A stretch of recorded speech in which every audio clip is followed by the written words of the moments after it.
चांगलं लिहू शकाल.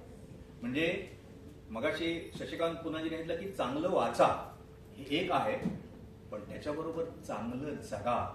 माणसानं माणसाप्रमाणे माणुसकीनं जर जगलं तर त्या जगण्यातून जो अनुभव त्याला मिळतो, त्याची संवेदनशीलता, त्याची सृजनशीलता जागे होते आणि त्यातून चांगलं पुस्तक होऊ शकतं.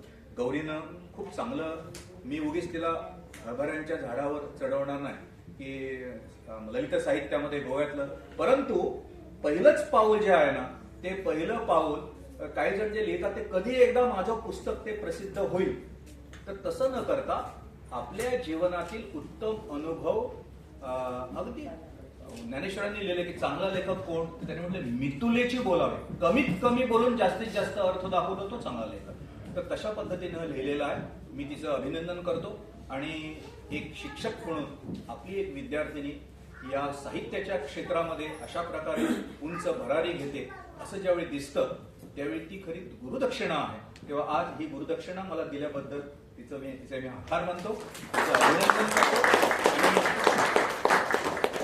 तिचे सगळे कुटुंबीय, विशेषतः लेखक किंवा लेखिका असेल, त्यांचा जीवनसाथी जो असतो त्याची जर साथ नसेल तर लिहिणं अवघड असतं. तर ते आहे म्हणून तर हे उत्तम पुस्तक तयार झालं. शुभेच्छा देतो.